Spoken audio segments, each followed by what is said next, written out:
자, 오늘부터 우리가 객관식 회계학인데 제일 처음에는 재무 회계하고 그 다음에 이제 원가 관리 회계 이렇게 나가고 책에 보면 이제 제일 앞에 그 순서가 나와 있어요. 1장부터 뭐 13장 이렇게 나와 있는데 순서대로 일단 강의를 진행하도록 하겠습니다. 그래서 오늘은 재고자산에 대해서 조금 같이 살펴보도록 하겠습니다. 그래서 뭐 미리 막 다 풀어오거나 하실 필요는 없고 개인적인 생각에는 우리가 푼 문제에 대해서 그러니까 저의 이제 설명을 듣고 푼 문제에 대해서 복습을 좀 잘 해주셨으면 좋겠어요. 그래서 이제 실제로 수험생들은 크게 이제 두 부류가 있는데 뭐냐면 문제를 풀고 이제 체크를 안 해두는 수험생이 있어요. 이렇게. 근데 개인적으로는 뭐냐면 이게 2차 시험이 아니고 1차 시험이잖아요. 그래서 반드시 뭐냐면 복습을 좀 용이하게 만들어 놔라. 그럼 복습을 용이하게 만든다는 게 뭐냐면 풀면은 뭐 정답도 체크를 하고 그 다음에 문제에 힌트가 있어요. 그리고 뭐 예를 들어서 이따가 재고자산 같은 경우에는 뭐 매입, 그럼 매입 매누리, 매입 환출 이런 거 있어요. 그럼 그거를 한꺼번에 묶어 온다. 마치 영어 공부할 때 수거를 이렇게 좀 색칠을 해놓으면 독해할 때 이제 수월하잖아요. 그런 거랑 여러분들이 똑같다라고 생각하시면 됩니다. 대신에 이제 뭘 많이 하시더냐면 복습을 여러 번 해야 된다.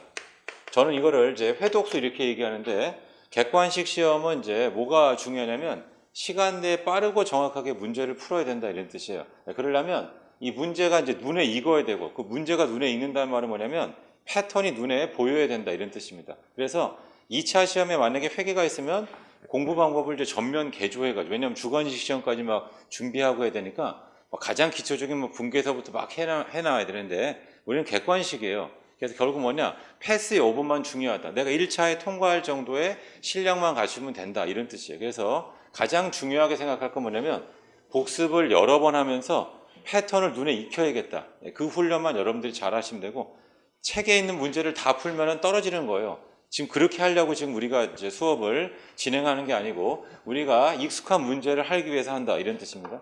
그럼 책에는 뭐도 있냐면 상당히 좀 어려운 문제도 있어요. 그래서 실제로 우리 재무회계가 30개 나오고 원가 관리회계에서 한 10문항에서 40문항이 나오는데 우리의 목표가 있어요. 우리의 목표는 뭐냐? 이 40개 중에서 몇 개를 푸냐? 30개를 푼다. 풀다 보면 이제 함정에도 빠지기도 하고 이렇게 해서 이제 실수 등이 나오겠죠. 그래서 최소한 몇 퍼센트 이상, 80% 이상의 확률로 이게 정답률이죠. 물론 이제 30개 푼 거를 전부 다 맞춰주면 이제 가장 이상적인데 최소한 그래도 실수 등이 있다 하더라도 80% 이상의 확률로 해주게 되면 얼마가 돼요? 그럼 24개. 그래서 60점을 이제 넘는 거죠, 이렇게.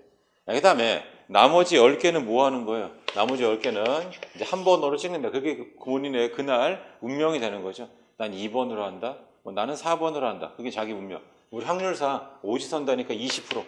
두 개가 맞을 거예요. 그러면 이제 기본적으로 몇 점이 되냐? 한 65점 정도를 이제 최소한 목표로다가 한다. 물론 이제 나중에 하다 보면 그거보다 더 밑에 있을 수도 있고, 그 다음에 한 80점 정도까지 맞는 뭐 그런 분들도 있습니다. 이렇게. 근데 아무튼 여러분들이 지금 하셔야 될 거는 본인의 처해 있는 위치, 거기에 맞게 이제 준비를 해주시면 되고, 그래서 그게 이제 점수에 따라서 한 65에서 한 80점, 그 사이를 이제 왔다 갔다 할 거다 이런 뜻이에요. 시간이 지나요. 이제 내년도가 되면 갑자기 이런 생각 들죠. 50점만 넘으면 소원이 없겠다. 뭐 이런 생각을 갖기도 해요, 실제로. 근데 적어도 이제 지금 공부하는 단계, 객관식에 들어간 단계에 있어서는 최소한 65점 이상 정도는 아마 누구나 다 맞을 수 있다. 그 다음에 또 이런 게 있어요. 선생님, 저는 재무회계나 이런 것들이 아직 잘 준비가 안 되어 있습니다. 괜찮아요. 다시 이제 단원별로 다 배우기 때문에 여러분들이 가장 기초적인 거, 재무회계 논점이 뭔지 그런 것들만 알면은 충분히 목표로 하는 점수를 달성할 수가 있다. 이런 뜻이에요. 대신에 조건은 뭐냐? 형광펜 등으로 다 칠해놔라. 그래서 문제를 철저하게 지금 뭐 하는 단계냐면 분석하는 단계 이렇게.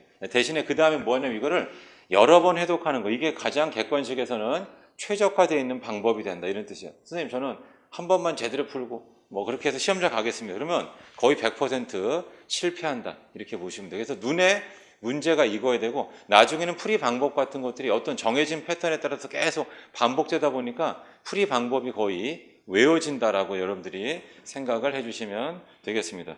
그리고 또 이런 것도 있어요. 이렇게 해가지고 우리가 말로 하는 문제도 있고 이제 계산 문제도 있는데 실제로는 뭐냐면 말로 하는 문제가 더 어려울 수가 있어요. 왜냐하면 계산 문제가 뒷받침돼서 전반적인 흐름을 알아야지만 이제 말로 하는 문제를 풀 수 있습니다. 그래서 제일 처음에 공부하실 때는 계산 문제 위주로 하고, 그다음 말로 하는 문제도 제가 체크를 해드릴 거예요. 이 문장은 여기가 잘못된 거예요. 그리고 일부 문장의 경우는 너무 어렵기 때문에 그냥 이런 것들은 그냥 외워두세요. 눈으로 좀 봐두세요. 이런 식으로 설명을 드리겠습니다. 아무튼 여러분들이 이것만 좀 잘 지켜주시면, 나는 여러 번 회독을 한다, 이것만 잘 지켜주시면 절대로 객관식에서 실패하거나 하진 않는다, 이런 뜻입니다. 그리고 적정 회독수가 안 되면 시험장에서 어떤 현상이 발생해요? 나 이거 본 것 같은데, 봤지만 문제는 풀 수가 없어요. 그러면 아무 쓸모가 없는 거죠. 그러니까 우리는 제가 그래서 보통 첫 시간에 많이 얘기하는 건데, 선택과 집중이라는 걸 강조해요. 우리는 내가 풀어야 될 30개를 선택하고 있는 과정이에요. 그리고 걔를 집중적으로 연습해서 시간 내에 문제를 푸는 게 우리 목표가 된다. 그래서 걔 중에는 뭐냐면, 우리가 이제 같이 다루는 문제 중에는 어려워서 실제는 못 푸는 문제 있어요. 하지만 왜 못 푸는지를 이제 평상시에 한번 봐두는 거예요. 그래서 얘는 시간 내에 못 푸는구나. 그래서 우리의 목표는 뭐냐면 이런 거죠. 다음 순환, 우리가 이제 객관식이 끝나고 난 다음에 뭐예요? 모의고사를 풀 거 아니에요? 그럼 저는 항상 모의고사 문제를 풀 때 어떻게 하라냐면, 문제를 풀기 전에 문제지를 받으면 스캐너처럼 한번 쭉 스캔을 하잖아요. 그럼 대충 자기 점수가 나와야 돼요.